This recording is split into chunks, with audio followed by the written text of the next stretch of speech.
कविता जी देखिए, जैसे आपने कहा ना कि जब मार्केट गिरती है तभी रिस्क की कोई इज्जत होती है। जब मार्केट ऊपर चल रही होती है तो सब सब रिस्क को भूल जाते हैं। तो अगर हम म्यूचुअल फंड को एक diversified well managed structured investment vehicle मानते हैं, तो ये जो टेस्टिंग पीरियड्स जिसको कहते हैं, जैसे जनवरी से ये कैलेंडर ईयर पता नहीं किस किस मौके से शुरू हुआ है कि मार्केट गिरती जा रही है। अब 3-4 दिन से रिस्पाइट आई है।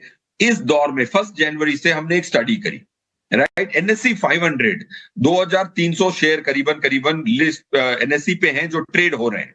उसमें से 500 स्टॉक्स में ही म्यूचुअल फंड का लार्ज मिड स्मॉल सब कुछ खत्म हो जाता है 500 में। बाकी 1800 को तो माइक्रो कैप करार दिया गया म्यूचुअल फंड इंडस्ट्री में, इसी से रिस्क आधी हो जाती है। अब मैं 500 की मैं यूनिवर्स दूं तो एनएससी 500 में सबसे वर्स्ट स्टॉक है, एक स्टॉक था वर्लपूल, जब तक कि मैंने 5 दिन पहले देखा था उसकी गिरावट थी 49% की मार्च 13 को, फ्रॉम 1 जनवरी 49%। तो आधा हो गया। एनएससी 500 के स्टॉक की बात कर रहा हूं मैं। तो अब उसमें अगर मैं स्मॉल कैप फंड देखूं तो सबसे वर्स्ट स्मॉल कैप फंड था 24% का।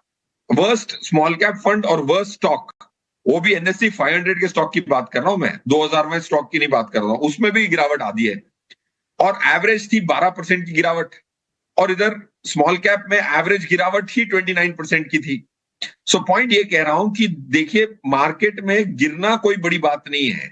अब जब 40-50% गिर जाता है ना, तो डायरेक्ट इक्विटी वाले के दिल का जो बोझ होता है वो बेच देता है, और जो लॉस पेपर पे होता है उसको बुक करके डीमैट अकाउंट से अपने शेयर दे के ट्रेडिंग अकाउंट में लॉस बुक कर लेता है। लॉस होना मोमेंटरीली कोई प्रॉब्लम नहीं है, बट इतना लॉस बढ़ जाए कि इंसान के जज्बात हावी हो जाए, ये होता है हकीकत। इस